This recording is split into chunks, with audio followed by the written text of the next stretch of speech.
وہ اس بات کو نہیں سمجھتے تھے کہ مسیح کا جی اٹھنا کیوں ضروری ہے. خدا نے ان کے ذہن کو کھولا اور کیفا کو اور اس کے بعد ان 12 کو دکھائی دیا، پھر 500 سے زیادہ بھائیوں کو جو ایک ساتھ دکھائی دیا، جن میں سے اکثر اب تک موجود ہیں اور بعض سو گئے. پھر یعقوب کو دکھائی دیا، پھر سب رسولوں کو. پاک کلام کے پڑھے اور سنے جانے پر خداؤں کی خاص برکت ہو.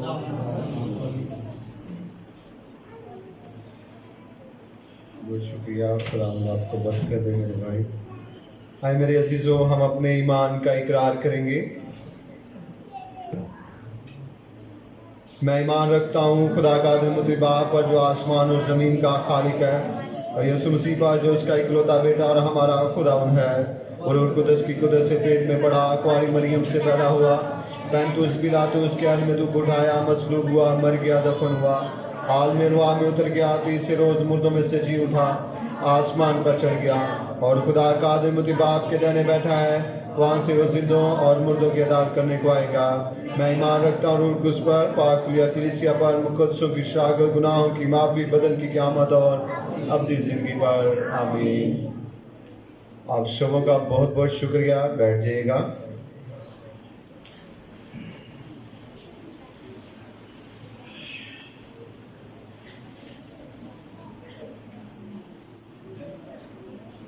خداوند کے جلالی اور خوبصورت نام میں آج صبح آپ سبوں کو میری طرف سے اسلام. میری طرف سے، میری فیملی کی طرف سے، بشپ صاحب کی طرف سے اور میرے والد صاحب کی طرف سے آپ سبوں کو عید قیامت المسیح بہت بہت مبارک ہو. Happy Easter. ایسٹر مبارک ہوئے. اور پشتو میں کیا کہیں گے؟ اختر مبارک شاہ. بہت شکریہ آپ سبوں کا. آپ سب بہت خوبصورت لباس پہن کر، خوبصورت بن کر، بچوں کو تیار کر کے، خود تیار ہو کر ایک اچھے طریقہ سے، خوبصورت طریقہ سے ہم یسوع کی عبادت کر رہے ہیں. ہاللیلویہ. ہم خوش ہیں اس بات سے کہ ہمارے خدا نے آج کا دن ہمیں دیا کہ ہم اس کے گھر میں آ کر اس کے نام کو جلال دے سکیں. میرے عزیزو، کئی سالوں سے ہم اس دن کو منا رہے ہیں. کبھی ایسا ممکن ہوا ہے کہ ایسی عید جس میں آپ نے بہت ساری چیزوں کو چھوڑا ہو. آپ کرسمس مناتے ہیں. کرسمس جب سیلیبریٹ کیا جاتا ہے تو آپ کرسمس سیلیبریٹ کرتے ہیں. بہت سارے ایسے بھائی، بہت سارے ایسے لوگ بہت ساری برائیوں کو نہیں چھوڑتے، وہ ایسے عید بنا جاتے ہیں. پر عید قیامت المسیح ایک ایسی عید ہے، عید تو کوئی بھی گناہ کے ساتھ نہیں ہونی چاہیے، لیکن عید قیامت المسیح میں بہت ساری گوائیاں، بہت ساری چیزیں، بہت سارے لوگ سامنے آتے ہیں کہ ہم نے ان روزوں کے دوران، اس پیریڈ کے دوران اپنی اس برائی کو چھوڑ کر آج عید منا رہے ہیں. ہاللیلویہ. اور یہ بڑی بات ہے. اگر مسیح مردوں میں سے جی اٹھا ہے، مسیح مردوں میں سے جی اٹھا ہے، تو وہ لوگ جو برائیوں کو چھوڑ کر عید مناتے ہیں تو در حقیقت ان کی زندگیوں میں بھی جی اٹھتا ہے. زمانہ جانتا ہے، دنیا جانتی ہے کہ مسیحا جی اٹھا ہے. اگر آپ کی زندگی میں بدلاؤ نہیں ہے، اگر آپ کی زندگی بدلی ہوئی نہیں ہے، تو آپ کی زندگی میں کوئی مسیحا جی اٹھا نہیں ہے. نئے کپڑے پہننا، اچھا بننا، یہ بہت خوبصورت بات ہے، لیکن اگر زندگی نہیں بدلی تو کچھ بھی نہیں بدلا. میرے عزیزو، آج جو ورد ہمارے سامنے پڑھا گیا ہے، ہم نے اسے بڑے غور سے سنا ہے، اور یہ بات مقدس پالوس رسول نے کرنتھس کی کلیسیا کو یہ خط لکھتے ہوئے یہ بات بھی لکھی اور کہا کہ میں تمہیں یہ بات بتانا چاہتا ہوں بیٹا. یہ 7 والی वो बटन नीचे कर दो, हाँ ठीक है। ये मैं तुम्हें बात बताना चाहता हूं कि कौन सी बात जरूरी है। वो बात ये बताता है कि मैं तुम्हें वही बात पहुंचाना चाहता हूं जो पहले पहुंचाई थी, और दोबारा से एक बार फिर मैं तुम्हें बताना चाहता हूं कि मसीह खुदावंद किताब मुकद्दस के मुताबिक मसलूब हुआ, दफन हुआ और फिर तीसरे दिन मुर्दों में से जी उठा। मेरे अजीजों, बाइबल मुकद्दस को पढ़ने वाले लोग, बाइबल मुकद्दस को हर इंसान जो मसीह है वो जानता है कि बाइबल मुकद्दस में मसीह की पैदाइश का जिक्र है। पुराने अहदनामा में मसीह की पैदाइश का जिक्र है। यशायाह ने इस बात को वाजिया लिखा, उसके दुखों को लिखा, जहां पर उसकी पैदाइश का जिक्र है, जहां पर उसकी मसलूबियत का जिक्र है, जहां पर यह जिक्र है कि उसकी शक्लो सूरत ना रही और इतना यहूदियों ने, इतना मुखालिफ लोगों ने उसके मुंह पर थूका, उसके मुंह पर मारा, उसको कोड़े लगाए गए और वो अपनी सलीब उठाकर कलवरी की मुकाम पर गया। ये तमाम बातें पुराने अहदनामा में लिखी हुई है। तो जिस तरह पुराने अहदनामा में वो बातें लिखी हुई हैं, तो मुकद्दस पौलुस रसूल कहता है कि वो किताबे मुकद्दस के मुताबिक, किसके मुताबिक? किताबे मुकद्दस के मुताबिक तीसरे दिन मुर्दों में से जी उठा। अगर आप ज़बूर 16 की 10 आयत को पढ़ें तो वहां पर खुदा का बंदा दाऊद नबी मसीह के बारे में ये लिखने में कहता है, क्योंकि ना तो मेरी जान को पताल में रहने देगा और ना अपने मुकद्दस को सड़ने देगा। इस बात की वजाहत करते हुए खुदा, इस बात को लिखते हुए खुदावंद यीशु मसीह ने कहा कि दाऊद तो मर चुका है और दाऊद की कब्र भी हमारे दरमियान है। ये बात उसने किसके हक में लिखी? ये बात उसने मसीह के हक में लिखी। किसके हक में लिखी? मसीह के हक में लिखी। और ये बात उसने लिखी कि मसीहा जो जमीन पर आएगा वो कब्र में नहीं रहेगा, बल्कि खुदा उसे सड़ने नहीं देगा, बल्कि तीसरे दिन मुर्दों में से जी उठेगा। मेरे अजीजों, सिर्फ मसीहा, सिर्फ दाऊद ने ही ये बात नहीं कही, बल्कि बार मसीहा ने भी अपने लबे मुबारक से इन बातों को दोहराया और अपने शागिर्दों को भी कहा, भाई मैं जो तुम्हारे साथ चल रहा हूं इस वक्त, मैं तुम्हारे साथ जो मुर्दों को जिंदा कर रहा हूं, लंगड़ों को चला रहा हूं, अंधों को आंखें दे रहा हूं, बाजू जिसका नहीं है उसे दुरुस्त कर रहा हूं, मैं तुम्हारे साथ नहीं रहूंगा। एक दिन ये यहूदी लोग जो इस वक्त मुखालिफ हैं मुझे पकड़ेंगे, मसलूब करेंगे और तुम परेशान ना हो, मैं तीसरे दिन जी उठूंगा। हालेलुया। अगर आप मत्ती की अंजील 20वां बाब 19वीं आयत को पढ़े तो लिखा है, और उसे गैर कौमों के हवाले करेंगे ताकि वो उसे ठट्टू में उड़ाएं और कोड़े मारे और मसलूब करे, और वो तीसरे दिन जी उठेगा। हालेलुया।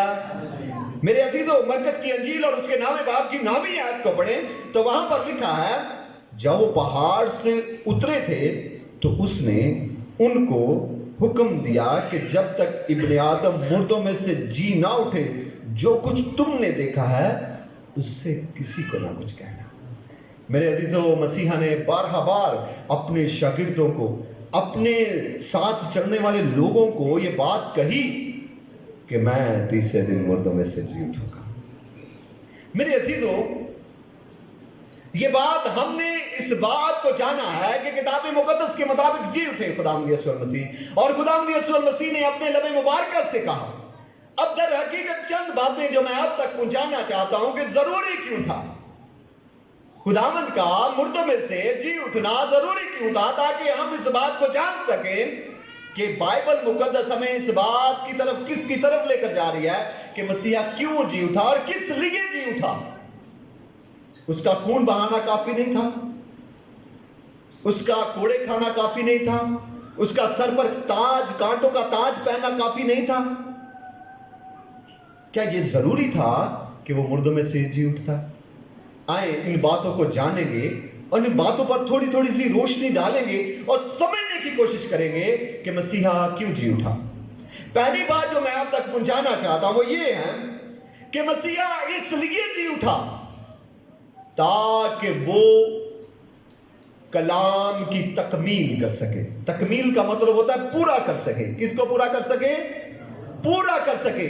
अगर आप लूका की अंजील और उसके 24वें बाब की 45वीं आयत को पढ़ें तो वहां पर लिखा है, फिर उसने उनका ज़हन खोला ताकि किताब मुकद्दस को समझें और उनसे कहा, यूं लिखा है कि मसीह दुख उठाएगा और 30 दिन मुर्दों में से जी उठेगा। मेरे अजीजों, शागिर्द इस बात को नहीं समझते थे। वो नहीं जानते थे कि मसीह क्यों जी उठा है। वो इस बात को नहीं समझते थे कि मसीह का जी उठना क्यों जरूरी है। खुदा ने उनके ज़हन को खोला और उन्हें बातें याद आई कि किताब मुकद्दस में उसके बारे में लिखा हुआ है। और उन्होंने, जब खुदा ने उनके ज़हन को खोला और वो समझ गए कि पुराने अहदनामा में मसीह के हक में लिखा हुआ है कि वो 30 दिन मुर्दों में से जी उठेगा। दूसरी बात जो यहां पर मैं करने लगा हूं वो ये है कि मसीहा इसलिए जी उठा ताकि तमाम दुनिया को जो उस पर ईमान लाते हैं, पूरी दुनिया, आज दुनिया में मसीहत एक वाहिद मजहब है जो तमाम मजहब से बड़ा मजहब है। और आज जितने भी मसीह के मानने वाले हैं, मसीहा इसलिए जी उठा ताकि जो उसके मानने वाले हैं उनको रास्तबाज ठहराए। हालेलुया। रास्तबाज का मतलब होता है ईमानदार। रास्तबाज का मतलब होता है ईमान। रास्तबाज का मतलब होता है जो ईमान पर चलता हो। मेरे अजीजों, मसीहा इसलिए जी उठा ताकि पूरी दुनिया जो उस पर ईमान लाती है उनको ईमानदार बना दे, उनके ईमान को मजबूत कर दे। जब आप रोमियो का खत और उसके 4 बाब की 25वीं आयत को पढ़े तो वहां पर लिखा है, वो हमारे गुनाहों के लिए हवाला कर दिया गया और हमको रास्तबाज ठहराने के लिए। मेरी बात को समझिएगा, बाइबल मुकद्दस में क्या लिखा है? हमें रास्तबाज ठहराने के लिए। सब बोले हालेलुया। कर दे काम मुक जाने पर थोड़ा जा टाइम है। मेरे अजीजों, मैं आपको यह बताना चाहता हूं कि हमें रास्तबाज ठहराने के लिए, आप जानते हैं कि रास्तबाज की क्या अहमियत है? आप जानते हैं कि रास्तबाज कितनी मायने रखता है? यीशु ने कहा, अगर तू ईमान से कहे इस दरख्त से कि यहां से उखड़ जा और समुद्र में गिर जा तो वो ऐसा हो जाएगा। हालेलुया। ये ईमान की मजबूती है और ये ऐसे मुमकिन नहीं है। यीशु ने इस ईमान को मजबूत करने के लिए मुर्दों में से जी उठा। हालेलुया। जो कुछ उसने कहा था, अपने शागिर्दों से कहा, तुम मुझसे भी बड़े काम करोगे। और बड़े काम करने के लिए, बड़े काम करवाने के लिए, बड़े काम होने के लिए वो मुर्दों में से जी उठा। हालेलुया। अगर वो मुर्दों में से जी उठता ना तो मेरे अजीजों, अगर आप पहला कुरिन्थियों 15वें बाब की 14वीं आयत को पढ़े तो वहां पर लिखा है, अगर मसीह नहीं जी उठा तो हमारी मुनादी भी बेफायदा और तुम्हारा ईमान भी बेफायदा। तुम्हारा ईमान भी, अगर मसीहा जी उठा है तो हमारा ईमान फायदेमंद है। अगर वो ना जी उठता, उसके कोड़े खाने, उसका सलीब चढ़ना, उसका ठट्ठों में उड़ाया जाना, उसका तमाम वो बातें जो उसकी जिंदगी पर गुजरी थी वो बेमायनी थी, बेमकसद थी। उन तमाम बातों की तकमील के लिए, उन तमाम बातों की तकमील के लिए, मजबूती के लिए मेरा मसीहा मुर्दों में से जी उठा। हालेलुया। मेरे अजीजों, मैं आपको ये बताना चाहता हूं, हमारा मसीहा इसलिए जी उठा ताकि कोई तो हो जो मुझे मेरी शफायत कर सके, कोई तो हो जो मुझे दिलासा दे सके कि ये मेरा बेटा है, इसे माफ कर दिया जाए। वो इसलिए जी उठा ताकि आसमान पर बाप के सामने हमारी शफायत कर सके। हालेलुया। अगर आप रोमियो का खत और उसके 8वें बाब की 34वीं आयत को पढ़े तो वहां पर लिखा है, मसीह यीशु वो है जो मर गया बल्कि मुर्दों में से जी उठा और खुदा की दाहिनी तरफ है और हमारी शफायत कर रहा है। हमारी क्या कर रहा है? आप समझते हैं शफायत क्या है? सिफारिश करना। शफायत है सिफारिश करना। भाई सिफारिश की जा रही है आपकी, इस बेटे के लिए भी मैंने खून बहाया है, इसे माफ कर दिया जाए। हालेलुया। ये फला बेटा भी मैंने इसके लिए भी खून बहाया, इसे माफ कर दिया जाए। बाप इसे माफ कर दे, मैंने इसके लिए भी खून बहाया है। कोई ज़नाकार है, कोई शराबी है, कोई चोर है, कोई डाकू है, आज भी जब कोई भी गुनाह करे, ईमान माफी मांगता है, तो मसीहा वहां पर बाप के सामने खड़ा होकर कहता है, मैंने इसके लिए खून बहाया, इसे माफ कर दे। हालेलुया। अगर हमारी शफायत के लिए वहां पर कोई ना होता तो हमारी माफी भी कोई ना होती। बाप के सामने वो मौजूद है हमारी, आप बुलंद आवाज से शफायत कहेंगे, बाप के सामने वो खड़ा है हमारी शफायत के लिए। मेरे अजीजों, हमें फक्र होना चाहिए। अगर आज कोई अबलीस उसे बहका ले, अबलीस उसे बुरे रास्ते की तरफ ले जाए, तो वो घबराए नहीं, वो परेशान ना हो कि अब मसीहा मेरे लिए किस तरह कुर्बान होगा। वो बाप के सामने आपकी शफायत के लिए खड़ा है। आप माफी मांगे, वो आपको माफ कर देगा। हालेलुया। मेरे अजीजों, मैं आपके सामने एक और चीज रखना चाहता हूं, वो ये है कि वो इसलिए जी उठा, बस आखिरी बात करूंगा और इसके बाद हम कलाम को बंद करेंगे। वो इसलिए जी उठा ताकि हमें क्या कर सके? उम्मीद दे सके। क्या दे सके?